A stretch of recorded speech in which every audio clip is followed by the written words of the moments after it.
नमस्कार दोस्तों, हमारे यूट्यूब चैनल स्टडी विद राजा साहब में आपका स्वागत है। और आज हम लोग देखने वाले यूपी टीजीटी पीजीटी आर्ट में rapid test.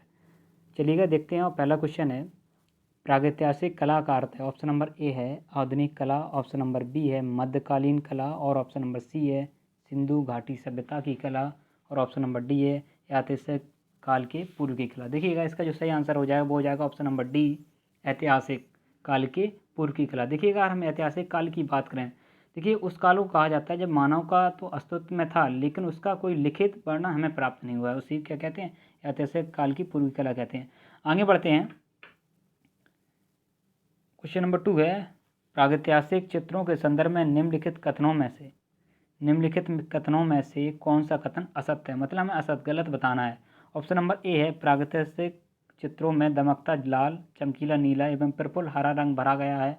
Option number B है प्रागैतिहासिक चित्र गुफावासियों द्वारा बिना किसी कला दक्षता के बनाए गए हैं। ऑप्शन नंबर 3 है प्रागैतिहासिक चित्रों के मुख्य विषय शिकार हैं। और ऑप्शन नंबर डी है मानव व पशु आकृतियों को बनाने से पहले गुफा की भित्तियों पर पृष्ठभूमि में कहीं कोई रंग की तह नहीं लगाई गई है।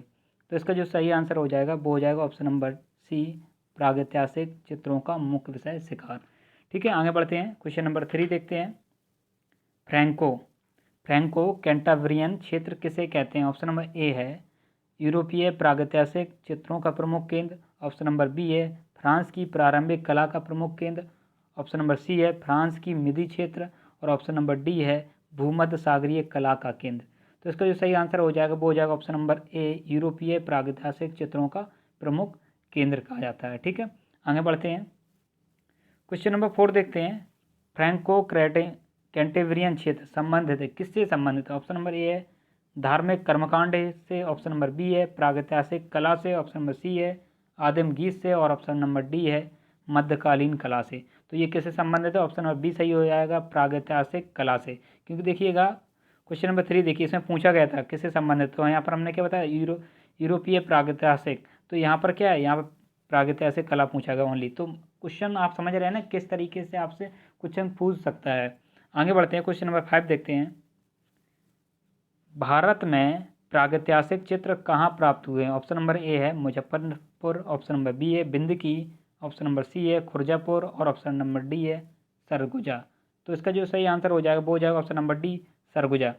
देखिए, अगर हम सरगुजा की बात करें, सरगुजा वर्तमान में छत्तीसगढ़ राज्य में स्थित है। और सरगुजा के प्रसिद्ध कुछ प्रमुख स्थल भी हैं, जैसे रामगढ़ हो गया, सीता बेंगरा गुफा हो गया, लक्ष्मण बेंगरा गुफा हो गया, सीता कुंड हो गया, हाथी खोह हो गई। ये आदि रामगढ़ की क्या है, विश्व प्राचीन नाट्यशाला स्थित है। अगर बात की जाए, विश्व प्राचीन नाट्यशाला भी स्थित कहाँ पर है, सरगुजा में स्थित है। आगे बढ़ते हैं। क्वेश्चन नंबर 6 देखते हैं। प्रागैतिहासिक चित्रों की धरातल क्या है। ऑप्शन नंबर ए है कपड़ा, ऑप्शन नंबर बी है शिला, ऑप्शन नंबर सी है कागज, और ऑप्शन नंबर डी है कैनवास। तो इसका जो सही आंसर हो जाएगा वो हो जाएगा ऑप्शन नंबर बी, शिला। प्रागैतिहासिक काल के चित्र चट्टानों की दीवार पर भी बनाए जाते थे। इसके अलावा गुफाओं के फर्शों पर भी बनाए जाते थे, गिट्टियाँ या छतों पर भी बनाए गए हैं। अनेक चित्र प्रस्तर शिलाओं पर अंकित किए गए हैं। तो इसमें कौन सा आंसर सही हो जाएगा, ऑप्शन नंबर बी सही हो जाएगा, शिला सही हो जाएगा। आगे बढ़ते हैं। क्वेश्चन नंबर 7 देखते हैं। प्रागैतिहासिक भारतीय चित्रकला किस सतह पर बनाई गई। ऑप्शन नंबर ए है लकड़ी के पट्टों पर, ऑप्शन नंबर बी है वृक्ष की छालों पर, ऑप्शन नंबर सी है ताल पत्रों पर, और ऑप्शन नंबर डी है चट्टानों पर। तो इसका जो सही आंसर हो जाएगा वो हो जाएगा ऑप्शन नंबर डी, चट्टानों पर। नेक्स्ट क्वेश्चन देखते हैं। क्वेश्चन नंबर 8 है प्रागैतिहासिक चित्र क्या हैं। ऑप्शन नंबर ए है ग्रंथ चित्र, ऑप्शन नंबर बी है कागज पर बने चित्र, ऑप्शन नंबर सी है गुहा चित्र, और ऑप्शन नंबर डी है वस्त्र पर बने चित्र। तो इसका जो सही आंसर हो जाएगा वो हो जाएगा ऑप्शन नंबर बी, सी गुहा चित्र। क्या हो जाएगा, गुहा चित्र हो जाए। देखिए, अगर हम प्रागैतिहासिक चित्र की बात की जाए तो गुहा चित्र पाषाण युग के मनुष्यों ने अपने चारों ओर के वातावरण की स्मृति को बनाए रखने के लिए तथा अपनी विजय का इतिहास व्यक्त करने की भावनाओं के वशीभूत होकर इन चित्र आकृतियों का क्या किया था, उन्होंने निर्माण किया था। कौन कौन से चित्रों का, गुहा चित्रों का निर्माण किया था। आगे बढ़ते हैं। क्वेश्चन नंबर 9 है। क्वेश्चन नंबर 9 देखते हैं। प्रागैतिहासिक शिला चित्रों का विषय क्या था। ऑप्शन नंबर ए है आखेट, ऑप्शन नंबर बी है पशु पक्षी, ऑप्शन नंबर सी है युद्ध, और ऑप्शन नंबर डी है उपर्युक्त सभी। तो इसका जो सही आंसर हो जाए वो हो जाएगा ऑप्शन नंबर डी, उपर्युक्त सभी। क्योंकि प्रागैतिहासिक शिला की बात हो रही है तो आखेट भी, आखेट का मतलब होता है शिकार करना, पशु पक्षी भी, और ये उपर्युक्त सभी हो जाएगा इसका आंसर। आगे बढ़ते हैं, क्वेश्चन नंबर 10 देखते हैं। प्रागैतिहासिक चित्रों के विषय क्या? ऑप्शन नंबर ए है पशु, ऑप्शन नंबर बी है मानव, ऑप्शन नंबर सी है पक्षी, और ऑप्शन नंबर डी है पशु, मानव और पक्षी। तो इसका जो सही आंसर हो जाएगा वो हो जाएगा ऑप्शन नंबर डी, पशु, मानव और पक्षी, तीनों हो जाएंगे इसके। आगे बढ़ते हैं, क्वेश्चन नंबर 11 देखते हैं। क्वेश्चन नंबर 11 है, प्रागैतिहासिक काल के चित्रों में सबसे अधिक चित्र किस प्रकार के मिले हैं? ऑप्शन नंबर ए है पशुओं के, ऑप्शन नंबर बी है आखेट के चित्र, ऑप्शन नंबर सी है मनुष्यों के चित्र, और ऑप्शन नंबर डी है औजारों के चित्र। तो इसका जो सही आंसर हो जाएगा वो हो जाएगा ऑप्शन नंबर बी, आखेट के चित्र। आखेट का मतलब होता है शिकार करना, क्योंकि अगर हम बात की जाए प्रागैतिहासिक काल की, अगर बात करें चित्रों में सबसे अधिक आखेट के चित्र मिले हैं, और उनमें से कौन कौन से? आदिम मनुष्य ने सांभर, महेश, गेंडा, हाथी, बारहसिंगा, घोड़ा, खरगोश, सूअर जैसे पशुओं क्या किया है उन्होंने? अंकन किया है चित्रों के रूप में देखा जाए तो। आगे बढ़ते हैं, क्वेश्चन नंबर 12 देखते हैं। प्रागैतिहासिक चित्र प्रधानतः किस विषय से संबंधित हैं? ऑप्शन नंबर ए है धर्म संबंधी, ऑप्शन नंबर बी है आखेट, ऑप्शन नंबर सी है युद्ध संबंधी, और ऑप्शन नंबर डी है प्रकृति संधि संबंधी। तो इसका जो सही आंसर हो जाएगा वो हो जाएगा ऑप्शन नंबर बी, आखेट। आखेट का मतलब क्या था? शिकार करना होता है, जैसा कि हमने आपको बताया। नेक्स्ट क्वेश्चन देखते हैं, क्वेश्चन नंबर 13 है, प्रागैतिहासिक चित्र सामान्यतः निर्मित किए गए हैं। ऑप्शन नंबर ए है तेल पेस्टल से, ऑप्शन नंबर बी है जल रंग से, ऑप्शन नंबर सी है स्याही से, और ऑप्शन नंबर डी है गेरू व चारकोल से। तो इसका जो सही आंसर हो जाएगा वो हो जाएगा ऑप्शन नंबर डी, गेरू व चारकोल से। देखिएगा, अगर हम बात करें आदि मानव की बात करें तो वो कई तरह के रंगों को क्या करता था? उपयोग भी करता था। अधिकतर रंग की बात करें तो गेरू रंग के बनाए जाते हैं, जिनकी अलग अलग रंगतें होती थी, ठीक है। और खड़िया मिट्टी खड़िया को ही क्या कहते हैं? चारकोल कहा जाता है। तो गेरू और चारकोल से बनाए जाते थे। आगे बढ़ते हैं, क्वेश्चन नंबर 14 देखते हैं। दोसाला ओढ़े क्वेश्चन नंबर 14 है, दोसाला ओढ़े योगी की मूर्ति किस खुदाई से प्राप्त हुई? ऑप्शन नंबर ए है रामगढ़, ऑप्शन नंबर बी है हड़प्पा, ऑप्शन नंबर सी है मोहनजोदड़ो, और ऑप्शन नंबर डी है लोथल। तो इसका जो सही आंसर हो जाएगा वो हो जाएगा ऑप्शन नंबर सी, मोहनजोदड़ो से प्राप्त हुई है दोसाला ओढ़े योगी की मूर्ति। नेक्स्ट क्वेश्चन देखते हैं, क्वेश्चन नंबर 15 है, यूरोपीय प्रागैतिहासिक चित्रों के प्रमुख केंद्र कहाँ पर स्थित हैं? ऑप्शन नंबर ए है यूनान एवं मेसोपोटामिया में, ऑप्शन नंबर बी है उत्तरी फ्रांस एवं इंग्लैंड में, ऑप्शन नंबर सी है उत्तरी स्पेन एवं दक्षिणी फ्रांस में, ऑप्शन नंबर डी है इटली एवं फ्रांस में।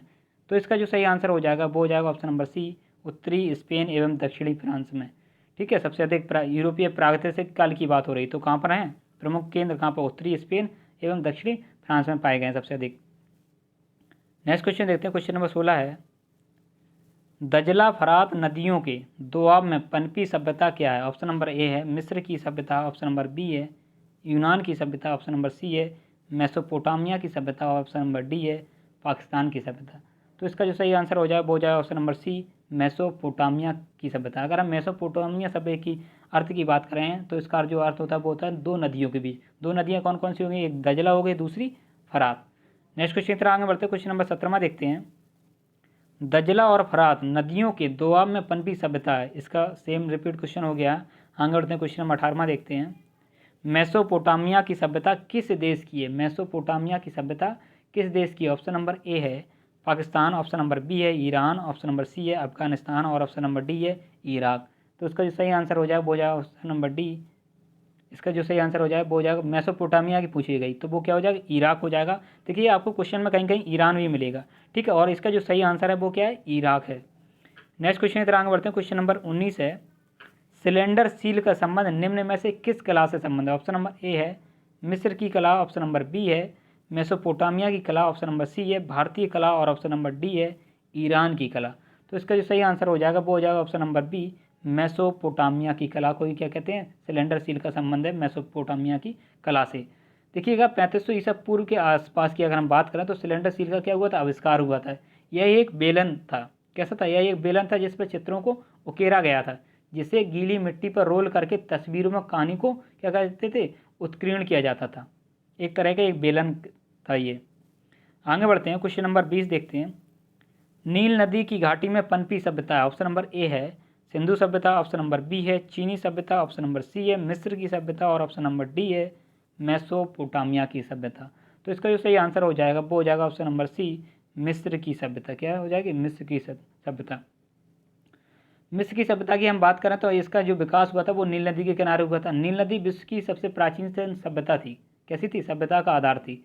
मिस्र को नील नदी का उपहार भी कहा जाता है। क्या कहा जाता है? उपहार भी कहा जाता है। नेक्स्ट क्वेश्चन देखते हैं, क्वेश्चन नंबर 21 है, तुतनखामेन का संबंध निम्न में से किस देश से रहा है? ऑप्शन नंबर ए है मेसोपोटामिया, ऑप्शन नंबर बी है बगदाद, ऑप्शन नंबर सी है इटली और ऑप्शन नंबर डी है मिस्र। तो इसका जो सही आंसर हो जाएगा वो हो जाएगा ऑप्शन नंबर डी मिस्र। क्या हो जाएगा? मिस्र हो जाएगा। देखिए तुतनखामेन की हम बात करें तो यह मिस्र का एक फैरो था। क्या था? फैरो रहा है। फैरो की अगर हम बात करें तो फैरो प्राचीन मिस्र के शासकों के लिए आधुनिक चर्चाओं एवं इतिहास में प्रयोग किया जाने वाला शब्द था फैरो। ठीक है, आगे बढ़ते हैं। नेक्स्ट क्वेश्चन देखते हैं, क्वेश्चन नंबर 22 है, महारानी नेफेरेतिती का संबंध निम्न में से किस काल से? ऑप्शन नंबर ए है old kingdom, option number B है middle kingdom, option number C है न्यू किंगडम और ऑप्शन नंबर डी है मॉडर्न किंगडम। तो इसका जो सही आंसर हो जाएगा वो हो जाएगा option number C new kingdom. महारानी नेफेरेतिती का संबंध की अगर हम बात करें तो न्यू किंगडम या मिस्र के 18वें वंश से थे। मिस्र के कौन से? 18वें वंश से था। प्राचीन मिस्र के राजा अकेनतेन की पत्नी थी। कौन थी? महारानी नेफेरेती। आगे बढ़ते हैं, क्वेश्चन नंबर 23 है, सुमेरियन सभ्यता किस नदी के तट पर विकसित हुई? ऑप्शन नंबर ए है नील, ऑप्शन नंबर बी है यांगत्से, ऑप्शन नंबर सी है सिंधु, ऑप्शन नंबर डी है यूफ्रेटस। तो इसका जो सही आंसर हो जाएगा वो हो जाएगा यूफ्रेटस, ऑप्शन नंबर डी सही हो जाएगा। नेक्स्ट क्वेश्चन देखते हैं, क्वेश्चन नंबर 24 है, अमृत की कला किस देश की प्राचीन कला को कहते हैं? ऑप्शन नंबर ए है रोम, ऑप्शन नंबर बी है इटली और ऑप्शन नंबर सी है भारत और ऑप्शन नंबर डी है मिस्र। तो इसका जो सही आंसर हो जाएगा वो हो जाएगा ऑप्शन नंबर डी मिस्र। अमृत की कला की हम बात करें तो यह मिस्र की प्राचीन कला को कहते हैं। अगर हम प्रारंभिक युगों की अगर बात करें तो मिस्र की जो जनता होती थी वो प्रकृति की शक्तियों का क्या करती थी? मानकीकरण करके उनकी क्या करती थी? पूजा करती थी। उसी को क्या कहते हैं? अमृत की कला कहते हैं। क्या कहते हैं? अमृत की कला कहते हैं। नेक्स्ट क्वेश्चन देखते हैं, लास्ट क्वेश्चन है 25, स्टोन हेंज अब स्थित है? ऑप्शन नंबर ए है बिट्रानी में, ऑप्शन नंबर बी है एडम्स काउंटी में, ऑप्शन नंबर सी है सेलिवसरी के मैदानों में और ऑप्शन नंबर डी है पूर्वी द्वीप समूह में। तो इसका जो सही आंसर हो जाएगा वो हो जाएगा ऑप्शन नंबर ए बिट्रानी में। क्या हो जाएगा? बिट्रानी में हो जाएगा। देखिएगा हम स्टोन हेंज की बात करें तो यह ब्रिटेन की बिल्टशायर काउंटी में स्थित एक प्रसिद्ध प्रागैतिहासिक क्या है? स्थापत्य है। ठीक है, और स्टोन हेंज की अगर एक और बात की जाए तो ये एक महापाषाण शिलाव्रत भी है जिसमें 7 मीटर से भी ऊंची क्या है शिलाओं को धरती में खड़ा गाड़ कर एक चक्र बनाया गया था स्टोन हेंज। ठीक है, कहाँ पर स्थित है ये? आपको पता चल गया है, ऑप्शन नंबर ए इसका सही है, बिट्रानी में स्थित है। ठीक है साथियों, अभी के लिए इतना ही। जितने भी साथी हमारे चैनल से नए जुड़े हैं तो प्लीज़ चैनल को सब्सक्राइब कर लीजिएगा तथा शेयर भी कर दीजिए जिससे और भी नए साथी हमारे चैनल से जुड़ सकें।